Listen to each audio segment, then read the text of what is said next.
اب ایک سوال، کیا ایک وقت میں کئی حضرات کی بیعت کی جا سکتی ہے؟ بھئی متبع سنت کو ایک آدمی تو نہیں ہے نا دنیا میں، کتنے ہیں؟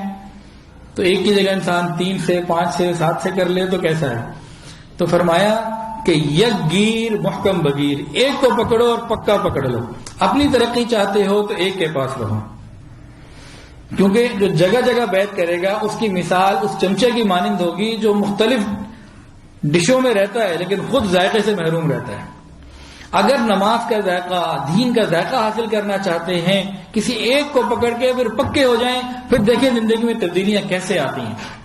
یہ ہو نہیں سکتا کہ نہ آئے. انسان ذکر کرے اور اس کے اثرات نہ ہو، یہ ممکن نہیں. ہاں ذکر ہی نہ کرے تو پھر معاملہ جدا ہو جائے گا. اچھا ایک سوال، کیا شیخ کا انتقال ہو جائے تو اس کے بعد کسی اور سے بیعت کرنا ضروری؟ بالکل ضروری. جس طرح ایک آدمی قرآن پڑھ رہا ہے، پڑھنا شروع کیا اور استاد کا انتقال ہو گیا، قاری صاحب کا، اب قرآن مکمل کرنے کے لیے دوسرے قاری کے پاس جانا پڑے گا ورنہ پورا نہیں ہوگا.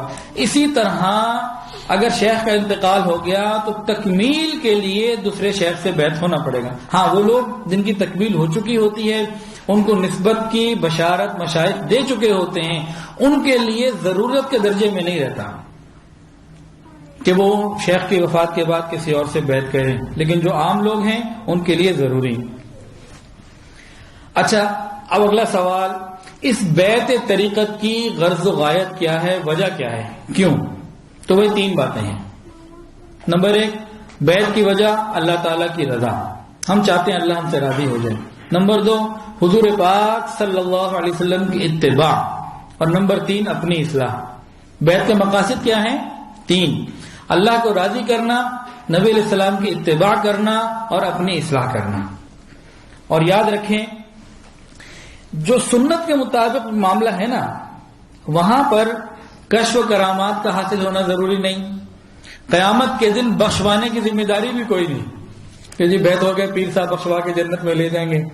پیر صاحب کو اپنا نہیں پتا کیا بننا ہے، وہ تو اپنے اعمال کے اوپر بات آئے گی جب حساب کتاب ہوگا، تو بخشوانے کی ذمہ داری کوئی نہیں. نہ دنیاوی کاموں میں کامیابیاں، مثلا غلبہ، مقدمے میں فتح اور بیماریاں دور اور کاروبار بڑے لمبے چوڑے ہو جائیں گے، ایسی بھی کوئی ذمہ داری اور بات نہیں. نہ تصرفات لازم ہیں، نہ ایسی کوئی دل میں کیفیت کبھی پیدا ہو سکتی ہے کہ دل میں بیعت ہونے کے بعد گناہ کا خیال ہی نہ آئے.